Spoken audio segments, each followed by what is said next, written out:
इसी का एक और प्रश्न है। महाराज जी, आप कह रहे हैं कि आप अपने माता पिता को बहुत प्यार करते हैं और संसार से सबसे ऊपर समझते हैं, बिल्कुल। परंतु मैं अपनी पत्नी से भी बहुत प्यार करता हूं, परंतु पत्नी और माता पिता में अच्छी सुलह नहीं है। महाराज जी, इस स्थिति में मैं कैसे दोनों को हाँ, समझाऊं? ये भी दोनों का प्राथमिकता माता पिता की रखनी है, क्योंकि अर्धांगिनी अपना ही अंग है और हमें प्रकट करने वाले माता पिता हैं। तो अर्धांगिनी को इतना कि आप हमारे माता पिता की सेवा ना करें, मानते हैं, लेकिन आप हमें नहीं रोक सकते।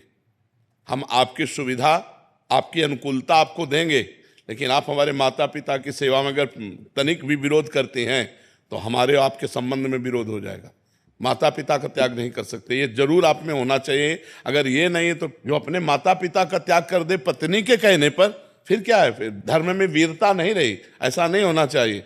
जो लड़की इस तरह की मतलब व्यवहार वाली हो कि आप हमसे प्यार करते हो, तो आप अपने माता पिता का त्याग कर दो, तो उसे कह देना चाहिए कि तैयार रहना, त्याग के लिए तैयार रहना। जिस दिन हमारे माता पिता की सेवा में व्यवधान उपस्थित कर दोगे, उसी दिन हमारे आपके बीच में संबंध विच्छेद हो जाएगा। और अगर आप हमारे माता पिता की सेवा करती हो तो हम आपको प्राणों से अधिक प्यार करेंगे, नहीं करती हो तो आपको अधिकार देंगे, लेकिन आप हमारे को सेवा में जाने से नहीं रोक सकती हो। इतना जरूर रहना चाहिए। माता पिता भगवान का स्वरूप है और पुत्र का पूरा अधिकार है माता पिता की सेवा करने का। तो ध्यान रखना, अवश्य में भोक्तव्यम कृतम कर्म शुभाशुभम। जो जैसे कर्म करेगा वैसा फल देगा भगवान, भोगना पड़ेगा, इसलिए बहुत सावधान।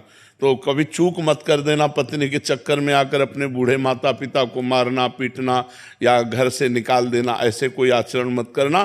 पत्नी से को तुम करो या ना करो, हम तुम पर दबाव नहीं डालते, लेकिन आप हम पर दबाव नहीं डाल सकते कि माता पिता की सेवा से हम वंचित हों। माता पिता ही महाराज जी थोड़े से अलग व्यवहार के हों, वो बहुत गलत व्यवहार करें। हाँ, तो उनको चाहिए, माता पिता को चाहिए कि बुढ़ापा आ रहा है, ज्यादा अगर उद्दंडता करेंगे तो दुर्गति को प्राप्त हो जाएंगे।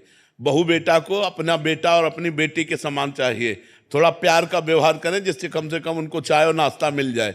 अगर माता पिता करने लायक है और वो बहू बेटा से सेवा नहीं कराते हैं, बहू बेटा से ईर्ष्या करते हैं, तो बेटे को चाहिए कि दूर से देखता रहे, उनकी सेवा में भले न जाए। लेकिन जिस दिन वो ऐसी स्थिति को प्राप्त हो कि वो अपनी सेवा करने लायक ना हो, उस दिन वो गाली दें तो भी उनकी सेवा करनी चाहिए।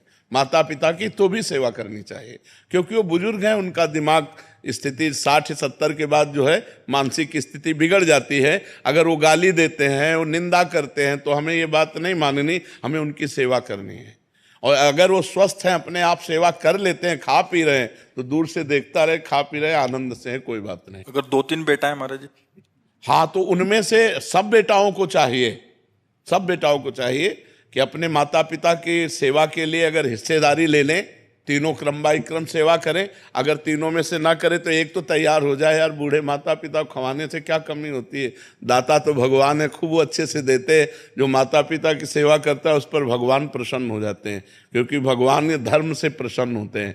देखो, पुंडरीक जी अपने माता पिता की सेवा करते थे तो विट्ठल भगवान स्वयं दर्शन देने के लिए महाराष्ट्र में आए थे कि नहीं आए थे? तो माता पिता की सेवा करने वाले को भगवत प्राप्ति निश्चित होती है।